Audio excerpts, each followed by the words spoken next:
What a weekend. What an overall pretty damn good weekend. And yes, before we get way too ahead of ourselves, there were some truly awful things that also took place this weekend. But we are going to start this episode off on an extremely positive note and say that in general, our faith in humanity community and our levels of hopium all rose exponentially this past weekend as we saw hundreds of thousands of people in our city of Los Angeles marching. Actually, it was 30,000 people.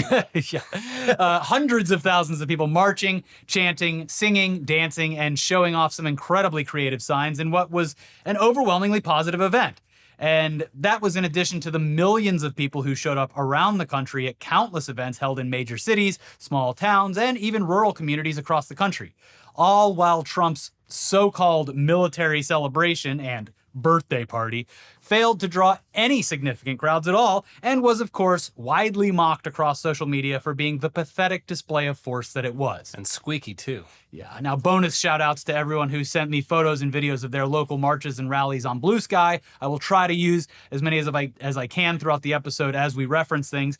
But we also hope that you enjoyed this opportunity to get out there, touch some grass, and connect with your local communities. Because it felt good, didn't it? It felt great. I want to do a No King's Day every Saturday. I feel like Saturday should be no longer for the boys. Yeah. For the crowds. Got to meet a lot of neighbors, a lot of friends. But this was millions of people across the country taken to the streets, and I would say overall, pretty damn good. Smashing success. Yeah. Of course, our one hope and request would be that, all that enthusiasm that we saw this weekend maybe carries over long term and short term. Yeah. Carry over maybe into next year's midterm elections.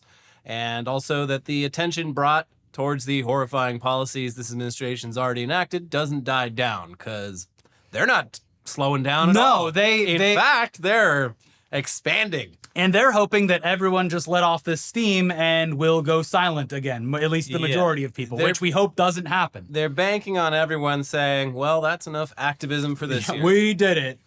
I mean, we all need to stay alert, focused, keep the momentum going, because what took place this weekend around the country and even in other parts of the world was impossible to ignore and certainly didn't go unnoticed. Try as the newspapers might. I know, to right? Just bury this shit. Also funny that in England, they had to change the name to No Tyrants. No tyrants. No, we want to play too. We have a king and he's okay. His sausage fingers will be very angry. But, thanks for the support. Yeah, it'd be cool if you did do a No Kings, though. Yeah, that would actually, if nothing else, it's kind of cringe, lame, and old-fashioned. Mm-hmm. But yeah, a preliminary report showed that the No Kings events might have been the biggest protest in U.S. history, which definitely sounds legit based on our experience at multiple in-person events and through posts from around the country on social media. At the very least, the events drew millions upon millions of people, while Trump's little parade in Washington, D.C. could barely fill the bleachers that were positioned right along the parade route. And we'll get to Trump's little pity party in a moment. But here's the Daily Beast with some numbers. The No Kings protests in every state may have been the biggest day of demonstrations in American history, a data analyst has suggested. Based on hundreds of crowdsourced records of No Kings Day event turnout and extrapolating for the cities where we don't have data yet, it looks like roughly 4 to 6 million people protested Trump across the United States yesterday, independent data journalist G. Elliott posted on X Sunday. For reference, that means Saturday's demonstrations featured 1 to 2% of the total population of 340 million taking to the streets in more than 2,000 cities to voice their opposition to the increasingly authoritarian, far-right policies that the president has pursued since assuming office for the second time. In a full report on the figures from Saturday's demonstrations, Morris added that mounting backlash against Trump's second term has also witnessed dramatically more protest activity than during his first stint in the White House. Yeah, I mean, just looking at LA drone footage. Like I can only speak for what I saw personally, but I've not seen the people this fired up in a long time. I haven't seen even maybe ever. The Dodgers are on my shit list right now, but even the Dodgers World Series parade through downtown was nothing compared to the amount of people that showed up for this on Saturday. Yeah, I was watching the chopper, one of the local news choppers, before I headed downtown.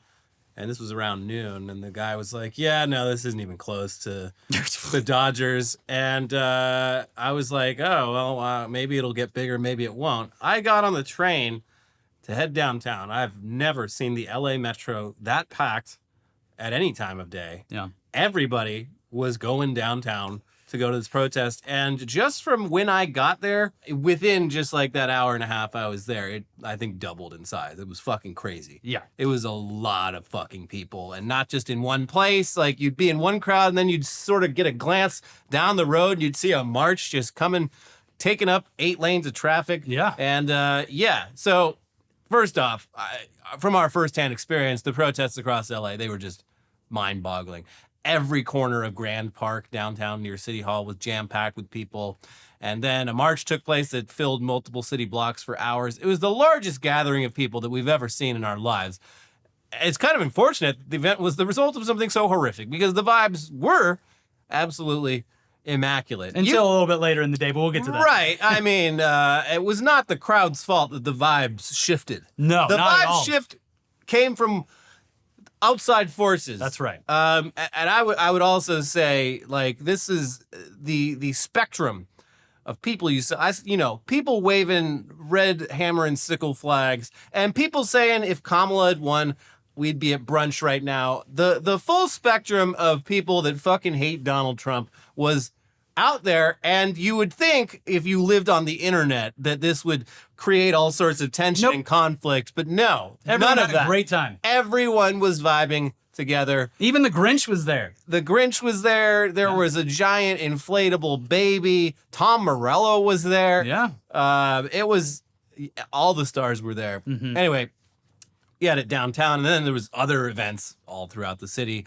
We attended a few of those throughout the day. It was like a gigantic block party of like-minded folks supporting each other, looking out for their friends and neighbors, showing off their creativity, and sending a giant collective middle finger to this administration. Los Angeles fucking hates Donald Trump. That's right. It is palpable. Mm-hmm. There's something odd about the worst things bringing the best out of people. You see it frequently with natural disasters, communities coming together, an abundance of humanity and warmth. We just wish that it could be like this all the time, and not as a reaction to something awful like a wildfire, hurricane, or war, or authoritarianism. Yeah.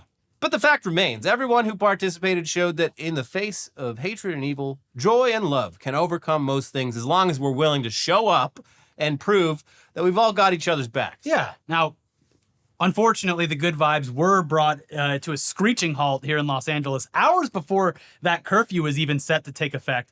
And honestly, this was in response to absolutely nothing. Completely arbitrary. It was literally, if you had watched the news, like, they were commenting repeatedly throughout the day, just like, wow, it's Nothing happening. so peaceful. It's so peaceful, it's boring. We're only filming this because we want to see some shit catch on fire, and we're monitoring the police radio, and they got fucking nothing. Yeah, it feels like the police were tired of sitting in the heat all day, and they're like, all right, time to get home. It was very hot, and they were very kitted out. Yeah, the local police and sheriff's department started charging protesters with horses, beating them with sticks, tear gassing them, and of course, firing off so-called less than lethal rounds of ammunition.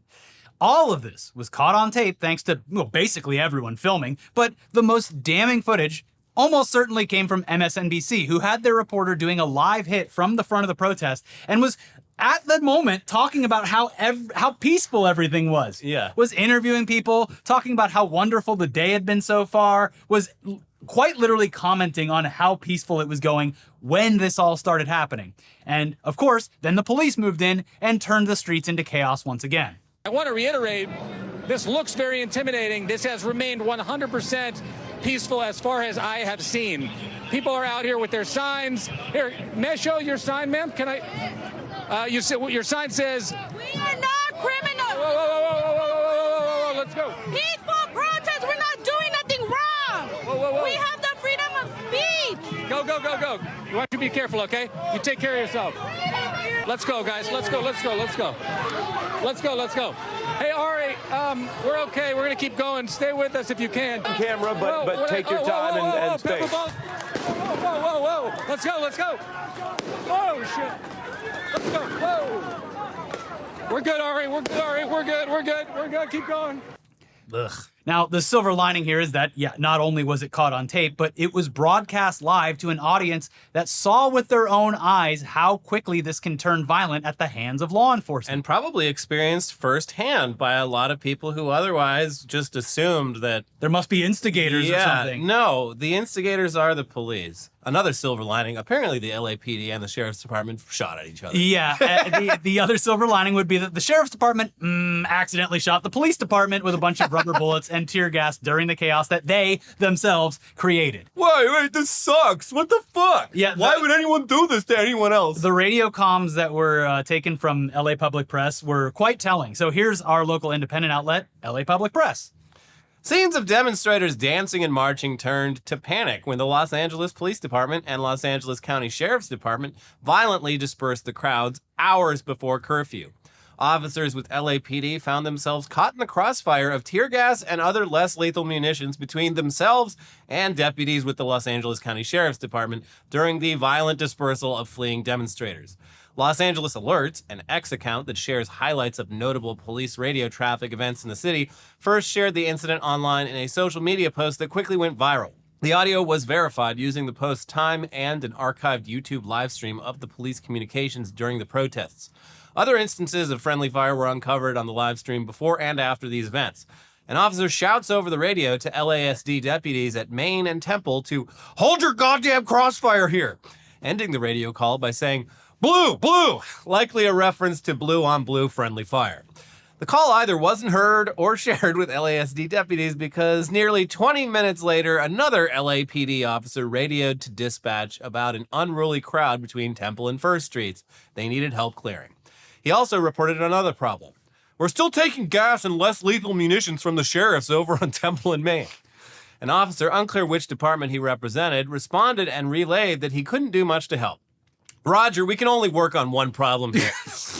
3 minutes later, another officer frantically radios from the same location saying they were not only taking rocks and bottles, but were again being shot by LASD. Wow. It's a gang fight. Gang on gang violence. Mm-hmm.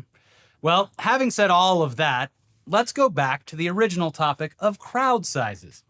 Now, if you would like to once again become shocked at just how bad the lies coming out of the White House are, the Daily Beast's reporting it ends with a quote from Trump's director of communications, Stephen Chung, aka Oddjob, who claimed in a series of X posts that over 250,000 people attended the 250th anniversary event, which is the Trump event, whereas the No Kings protests have been a complete and utter failure with minuscule attendance.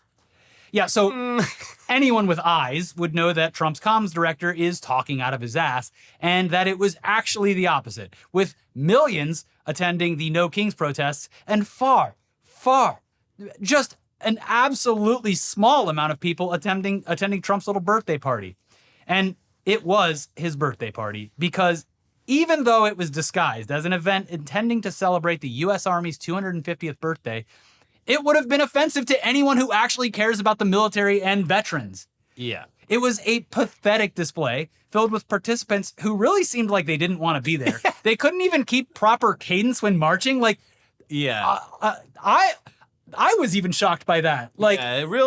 I'm just here so I don't get fined energy from troops marching in the street.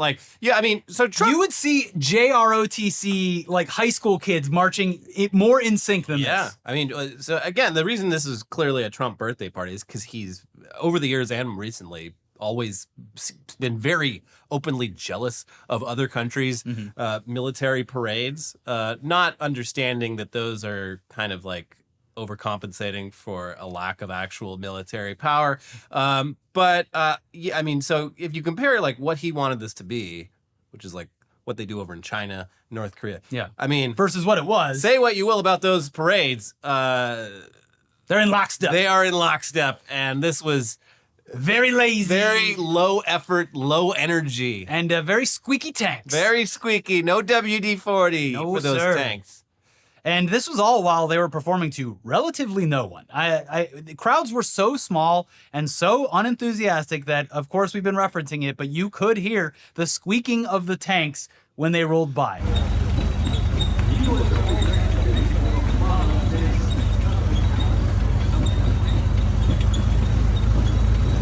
This is so fucking funny that I assumed for like half a day that it had to be fake. Yeah. Like, there's no fucking way. It was, You just hear. there were like photos and pan-arounds of the National Mall, and it would, any other Saturday during the year, you would assume that it would be just as filled with people just out enjoying a Saturday. It was kind of pathetic. Yeah. In fact, the whole thing was a totally awkward waste of time and money and effort because based on numerous firsthand reports, photos, and videos from around the National Mall, Trump's big birthday parade was a complete flop. Yep. He's in his flop era. That's right. It's actually kind of bizarre how small the crowd sizes were, but you'd have to assume that most of Trump's biggest supporters are probably banned from Washington, D.C. as part of their involvement with January 6th. Even with his pardons, you would assume that many of those people might be too scared to show up again because it is a city. Yeah, it also And cities are scary. Also, like, well, you know what happened last time I went and saw the president give a speech in Washington, D.C.? I got a little carried away. Yeah. Stormed the Capitol, caused the death of police officers, violent mob, smashing things, and eventually a lot of them did get arrested and serve some time or take plea deals before ultimately being pardoned. But yeah, they have some experience with showing up to one of this guy's rallies. A lot of Sea-Doo dealers and HVAC company owners, they were on kayak booking their flight, and their wife was like, no. Not again. You remember what happened the last time you went to Washington, D.C.? Yeah. No. I'm not going. I don't care if he pardoned you. Shut up. No, you're not going to D.C. Be a man. But I want to. It's the president's birthday. But also these people, they just can't control themselves. So, It's the same way an alcoholic can't be near a drink. Yeah. So some of these people, they're like, I can't go to D.C. again. I'm gonna try to shit in Nancy Pelosi's office again. Yeah, it's like the Green Goblin mask calling. Yeah. I can't go to jail twice.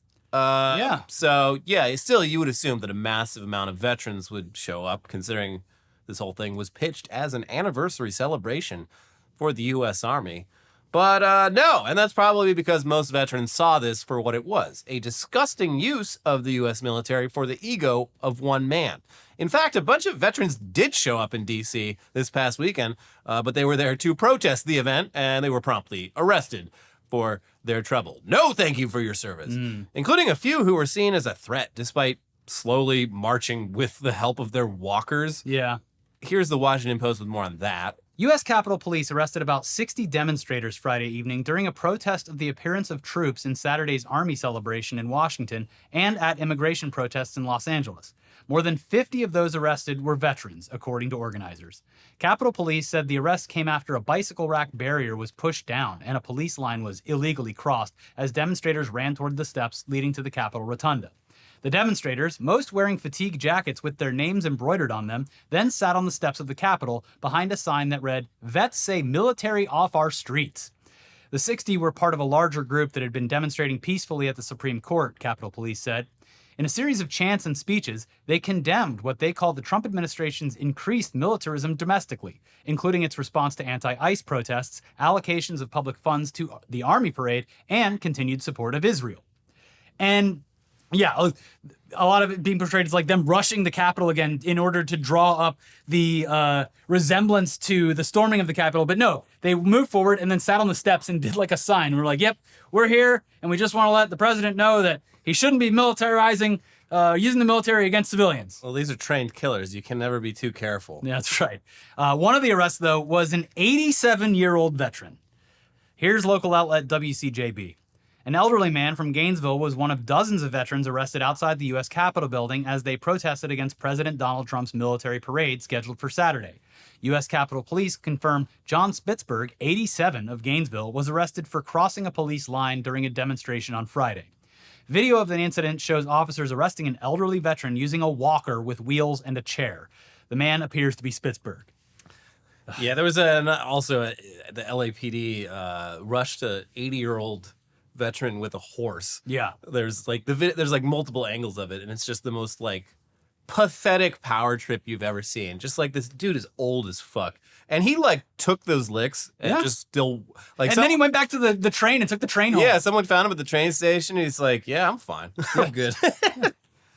Anyway, the protests didn't just take place on the streets of cities and towns across the country. There were also protests in the metaverse. Yes, it's still around, and yes, people are using it. Yeah. That is a word we haven't heard in a while. It was shoved down our throats for a few years, but the metaverse hype died down. Yeah. But it's back, baby. The metaverse, it still exists, sort of.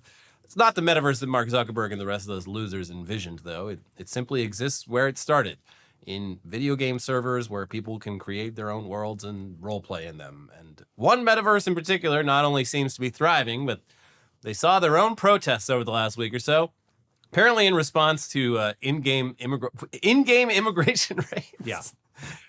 Okay, yeah, we're talking about Roblox. Whew. And in response to recent in-game raids, anti-ICE rallies broke out, pitting little cube-shaped protesters against equally low-poly police officers. They had Mexican flags. They had signs. Yeah, It's quite the scene. Have a look. With more on this, here's Taylor Lorenz with her outlet UserMag. Make sure to give her a follow using the links in the description. She also has a YouTube channel that's been doing fantastic work lately. But here's some quotes from her recent article. Recently, Roblox players have been conducting virtual ICE immigration raids. Roblox players dressed as ICE agents have barged into other players' houses. They have arrested a user hiding in his kitchen and chased down another player while conducting border patrol surveillance. Roblox ICE agents hunted down a young player in his bedroom before banging his door down. Tensions reached a boiling point, and last week, as thousands took to the streets to protest ICE in the offline world, Roblox players protested within the game, battling cops, breaking down barricades, waving Mexican flags, and facing off across a line of players dressed in police SWAT gear. Despite being primarily a children's game, Roblox has evolved into a sort of emergent civic theater for kids online. The game is now where thousands of children go to process major world news events through highly intricate role play. The ICE protests in Roblox have primarily taken place in Brookhaven, a massively multiplayer role-playing experience on Roblox.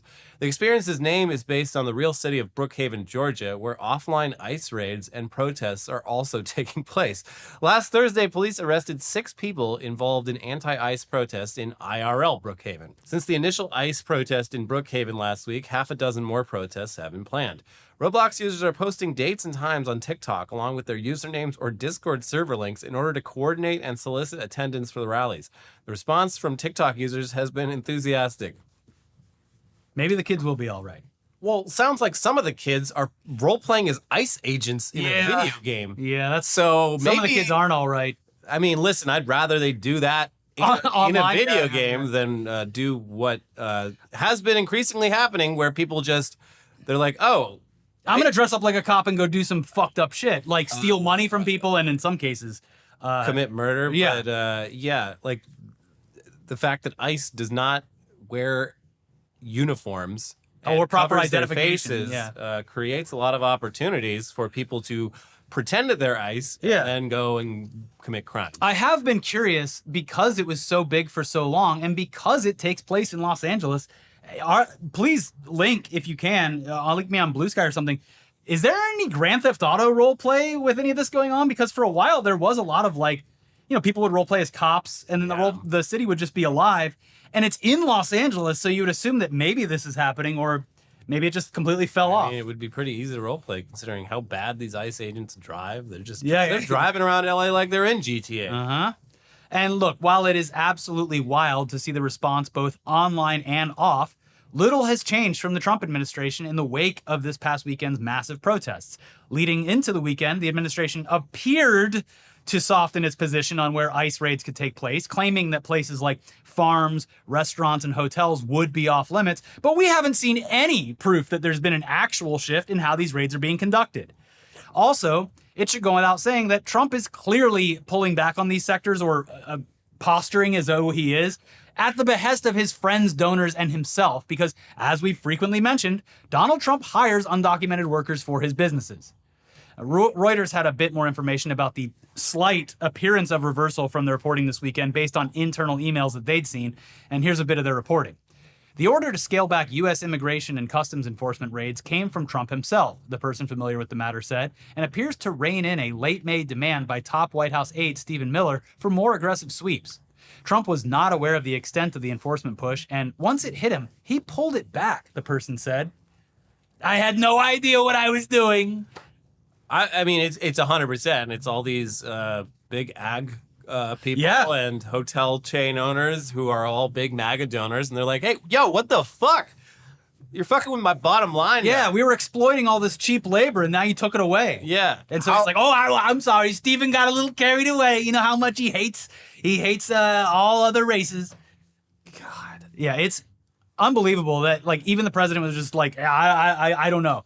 I guess we went a little too hard. Well, it's just like even the original pretense of like, oh, these violent criminals, like, you're an idiot if you believe Yeah, that. duh. But like it's impossible to ignore that that's not what's happening. No. At all. And polling has consistently shown that when you get specific, even asking anti-immigration people about it, they're like, yeah, I mean, like, what, farm workers, dishwashers, who cares? Yeah, it's but bizarre. We went over the stats Yeah. last week. It's like this is pretty much widely panned. Yeah, like what they think is happening is just something that the news has convinced them is happening, which is that like El Salvador and Venezuela are sending armies of gang members into cities that these people never themselves ever visit. So they just assume that it's Mad Max out there. And that the Trump administration is en masse getting rid of all of these armies of gang members when it's like 100 detainees a day from the backs of kitchens, restaurants, and off the street. They hit a swap meet while the protests were going on and arrested like 3 people. Great job. I feel so safe now. Again, the pullback, I don't believe it. I'll believe it when I see it. And even then, it's only a small step towards getting ICE agents off of our streets entirely. But having said all of that, Trump seemed to go back on that order almost immediately in response to the huge turnouts at protests.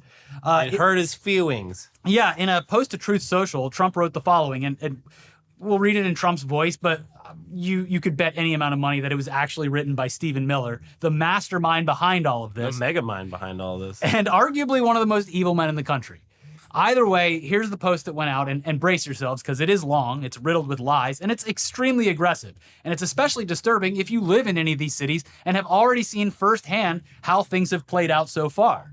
So on Sunday, the official Trump account posted, "Our nation's ICE officers have shown incredible strength, determination, and courage as they facilitate a very important mission, the largest mass deportation operation of illegal aliens in history. Every day, the brave men and women of ICE are subjected to violence, harassment, and even threats from radical Democrat politicians. But nothing will stop us from executing our mission and fulfilling our mandate to the American people." Yeah, he did not write this. Nope. This is not him talking. ICE officers are herewith ordered by notice of this truth to do all in their power to achieve the very important goals of delivering the single largest mass deportation program in history. In order to achieve this, we must expand efforts to detain and deport illegal aliens in America's largest cities, such as Los Angeles, Chicago, and New York, where millions upon millions of illegal aliens reside. These and other such cities are the core of the Democrat power center, where they use illegal aliens to expand their voter base, cheat in elections, and grow the welfare state, robbing good-paying jobs and benefits from this is all bullshit. God, robbing good-paying jobs and benefits from hardworking American citizens. These radical left Democrats are sick of mind, hate our country, and actually want to destroy our inner cities. And they're doing a good job of it. There's something wrong with them. That is why they believe in open borders, transgender for everybody. What does that mean? And men playing in women's sports. And that is why I want ICE, Border Patrol, and our great and patriotic law enforcement officers to focus on our crime-ridden and deadly inner cities and those places where sanctuary cities play such a big role. You don't hear about sanctuary cities in our heartland. I want our brave ICE officers to know that real Americans are cheering you on every day. The American people want our cities, schools, and communities to be safe and free from illegal alien crime, conflict, and chaos. That's why I have directed my entire administration to put every resource possible behind this effort and reverse the tide of mass destruction migration that has turned once idyllic towns into scenes of third world dystopia. Calm down. Our federal government will continue to be focused on the re-migration of aliens to the places from where they came and preventing the admission of anyone who undermines the domestic tranquility of the United States. To ICE, FBI, DEA, ATF, the Patriots at Pentagon, and the State Department, you have my unwavering support. Now go get the job done. DJT. Yeah, very unsettling for a lot of reasons. Also, kind of goes back on the statement that he made officially that they were going to pull back from some of this stuff. Now it seems like they're just going to go more aggressive into the cities. That which like gives the game away. Like it was obvious. That was the whole point. It was obvious they targeted LA very specifically because liberal LA. Yeah. And New York and Chicago. I mean, listen, best of luck to you. I think you're gonna get. You're spreading yourself a little thin. You are spreading yourself a bit thin and wasting a lot of money. And listen, you took LA kind of by surprise. Chicago and New York has been watching this shit play out for the last 3 weeks, and I feel like you're not going to have any easier time in those places. Nope. People are working together and doing alerts and all kinds of stuff. It is, we're going to stick up for our communities. And it's not just the big man behind the desk. It is mainly Stephen Miller with a dash of Kristi Noem. And that statement was clearly written by Stephen Miller as Donald Trump. There's no convincing me otherwise. It's a very evil fucking post. But the rest of the administration seems to be getting in on it as well, with Transportation Secretary Sean Duffy saying on Monday that his department will start intentionally withholding funds from cities where anti-ICE demonstrations have taken place. Okay. Here's raw story. In a Monday post on X, Duffy responded to President Donald Trump's call for ICE agents to target cities led by Democrats. The U.S. Department of Transportation will not fund rogue state actors who refuse to cooperate with federal immigration enforcement, Duffy wrote. And to cities that stand by while rioters destroy transportation infrastructure, don't expect a red cent from DOT either. Follow the law or forfeit the funding. Who the fuck is destroying transportation infrastructure? I can't even imagine what he's talking about. No, it's... Maybe he thinks a couple scooters getting thrown onto the 101 is that's Lime's problem, not the Department of Transportation. Yeah, also that is a California operated and maintained highway. It's not an interstate. Well, to ICE and anyone else terrorizing our city streets, we can assure you that these cities, including our home Los Angeles, will not sit back and just let this happen. Our communities will continue rising up, sticking together, and fighting back against these kind of tactics. We'll continue to defend our friends, families, and neighbors despite your authoritarian scare tactics.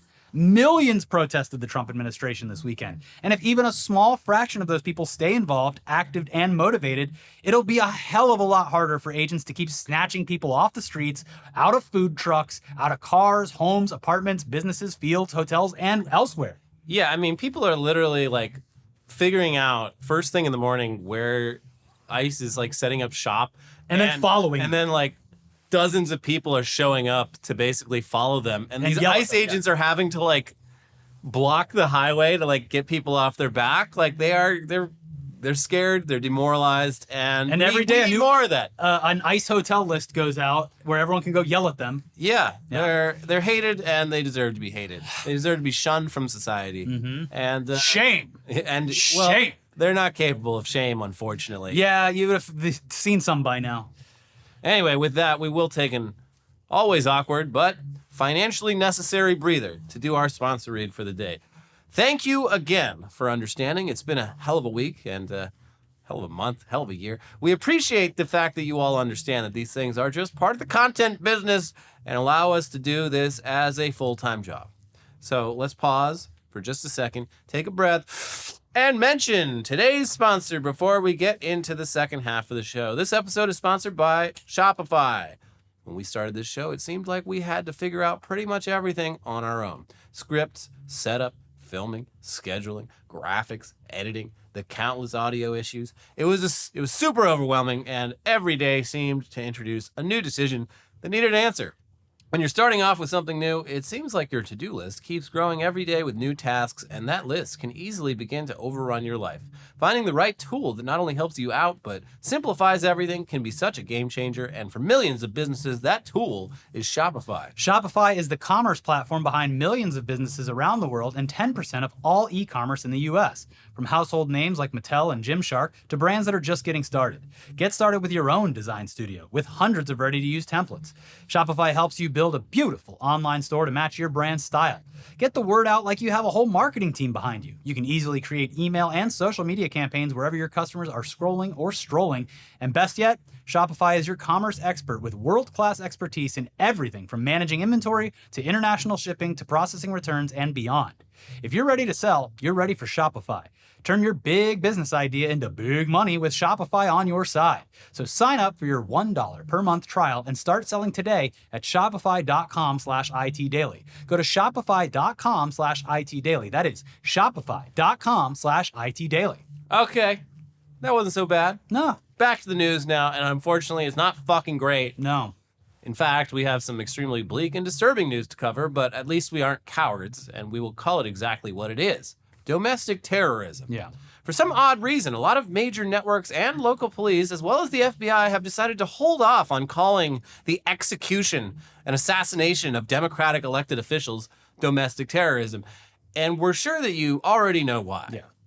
Because it's an old white man who did it, so you can also bet your ass that they brought him in alive without riddling his body with bullets like they would do to anyone whose skin color doesn't match your landlord's favorite shade of paint. Another thing we won't shy away from is telling you that this motherfucker was a so-called Christian, posing as a cop with a hit list of other Democrats in his car. He evaded immediate capture because the cops who were investigating thought he was another cop, and then evaded capture for another day before finally being apprehended. And according to people who knew him, he was an enthusiastic Trump voter. So yeah, seems pretty politically motivated. Yeah. Though he wasn't charged with domestic terrorism because I guess that would make our country look even worse than it already does. Yeah. Where is the line? Not sure. It's the old but accurate Peter Griffin skin chart.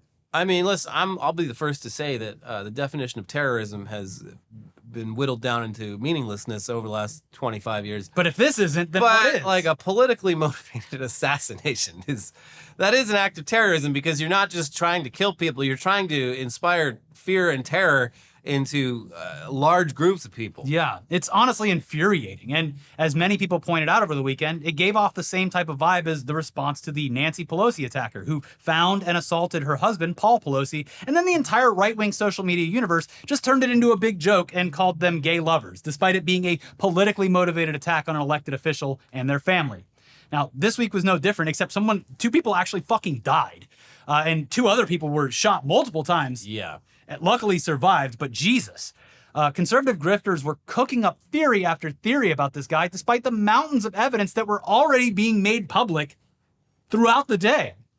And we'll get into all of that, but first, here's what took place as told by ABC News over the weekend. A masked gunman disguised as a police officer shot and killed a Minnesota state representative and her husband, and wounded a state senator and his wife early Saturday in 2 back-to-back shootings that Minnesota Governor Tim Walz called an act of targeted political violence. Hours after the shooting, the suspected gunman, 57-year-old Vance Luther Bolter, remained on the run. The lawmaker who was killed was Democratic State Representative Melissa Hortman. She and her husband, Mark, were shot and killed at their home in what appears to be a politically motivated assassination, Walz said at a news conference on Saturday. Hortman, formerly the Speaker of the Minnesota House of Representatives, was a formidable public servant, the governor said of his friend. She is irreplaceable. Shortly before that shooting, State Senator John Hoffman, a Democrat, and his wife, Yvette, were both shot multiple times at their homes. They were undergoing surgery Saturday morning, the governor said. Bolter, who was wearing a realistic latex mask at the time of the shootings, according to police, also had a target list with the names of dozens of Minnesota Democrats, according to law enforcement sources.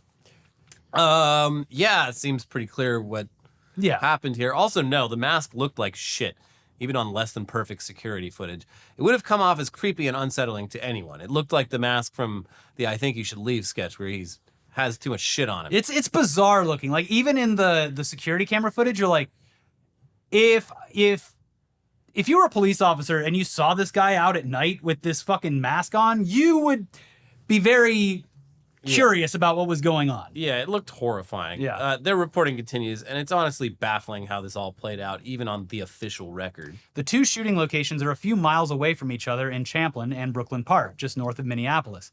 Hoffman and his wife were shot at their house in Champlin around 2 a.m., Superintendent of the Bureau of Criminal Apprehension Drew Evans said. After Hoffman was shot, officers were heading to proactively check on Hortman when they encountered the suspect at Hortman's Brooklyn Park home at around 3:35 a.m., Evans said. The officers found a person who was dressed as a police officer, wearing a vest and a badge and with a taser and other equipment at the door coming out of Hortman's house, police said. The suspect fired at the officers. Gunfire was exchanged, and the suspect was able to escape and flee on foot, authorities said. The suspect's vehicle, which looked like a police vehicle, including police lights, was in Hortman's driveway, authorities said. A list of other possible targets was retrieved from the suspect's vehicle, authorities said. The list named Hortman and Hoffman and included dozens of other Democrats from Minnesota, including Governor Walz, U.S. Representative Ilhan Omar, U.S. Senator Tina Smith, and State Attorney General Keith Ellison, according to law enforcement sources familiar with the matter. The shooter's list of potential targets also included the names of abortion providers and pro-choice activists, several sources told ABC News. So you're saying he's a liberal? Yeah, this guy clearly is a liberal. Leftist. God. The shooter, Vance Bolter, was eventually apprehended over a day later on Sunday night and was taken into custody, seemingly unharmed, which is kind of crazy because, George Floyd was killed during an arrest in Minnesota for allegedly using a counterfeit $20 bill. So, just something to think about. Yeah.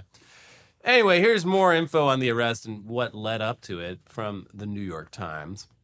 After a manhunt over the weekend, he was captured on Sunday night. He was also charged with 2 counts of second-degree murder and 2 counts of attempted second-degree murder, according to a state criminal complaint obtained by the New York Times. Which, what? Yeah. That's fucking crazy. There were multiple reports that Bolter stalked the victims beforehand, planned the entire thing.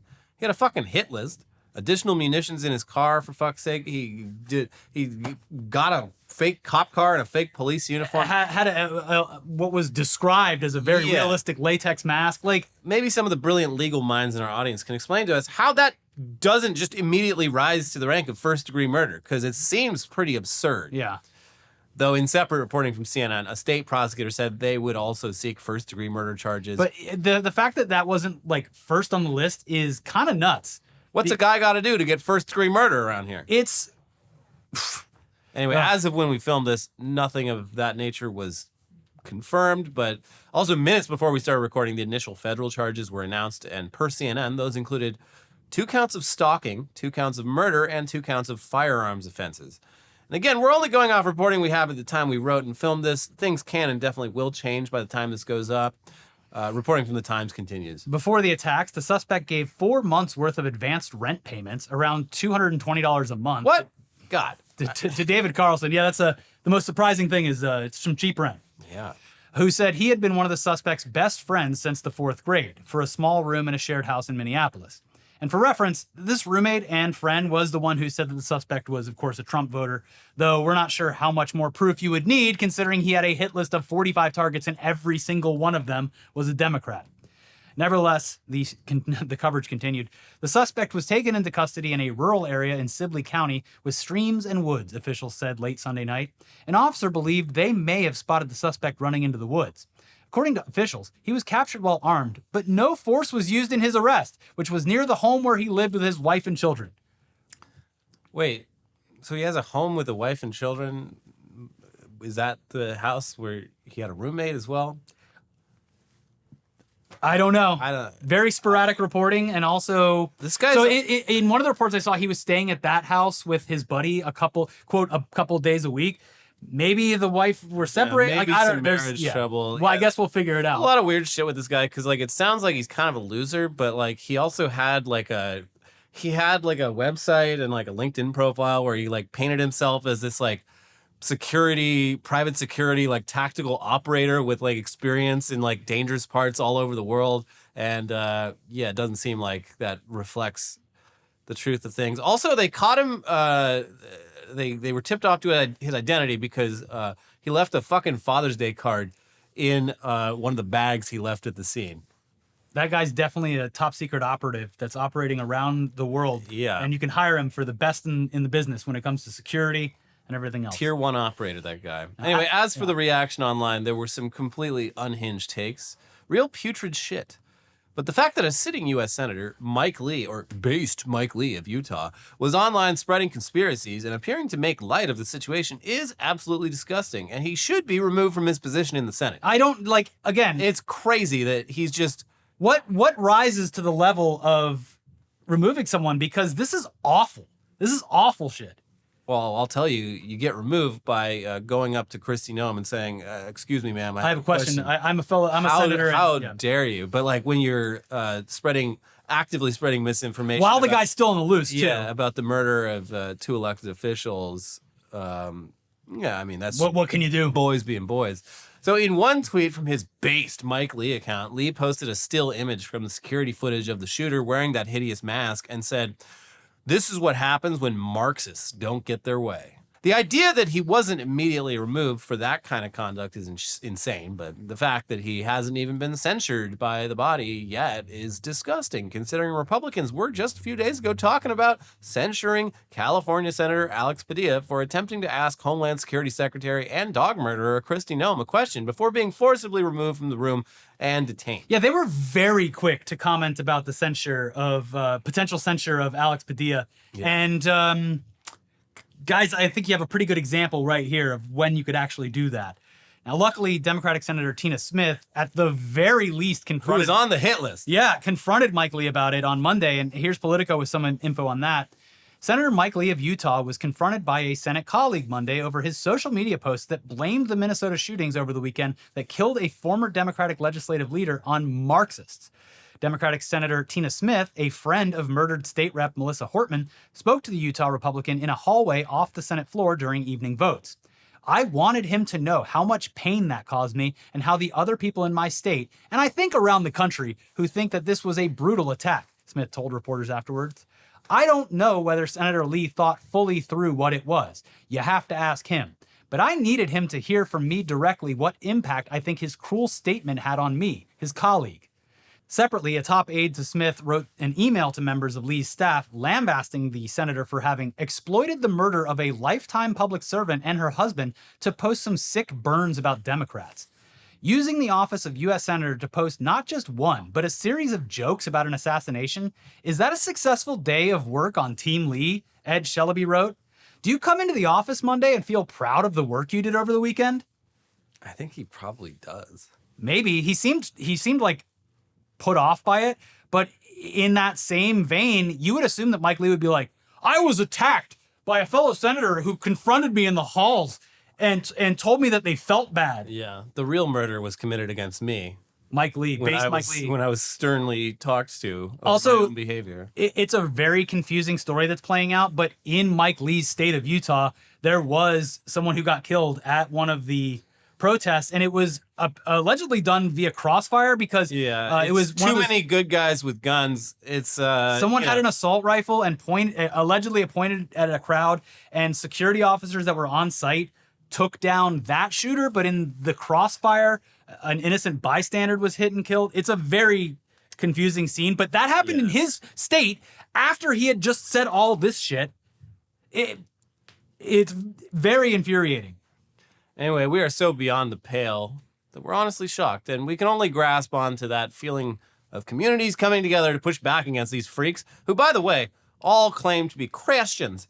And we're just going to leave the episode with that shred of hope. Yeah. If you were out there this weekend, or if you saw the countless videos, photos, or read the stories of people who were involved, please keep that feeling of community in the forefront of your mind. Anyways, there you go. That's the episode for today. We will be back for some tech news and whatever else this week. But in the meantime, please, I know there was some rough stuff in this episode, but if you could press the like button, we'd really appreciate it. Make sure you're subscribed to the channel. Share the channel with a friend. Leave a comment. Click the join button if you want to support it financially. But take care of yourselves. We have 2 episodes for you to watch over here, and we will see you soon. Bye-bye. Bye.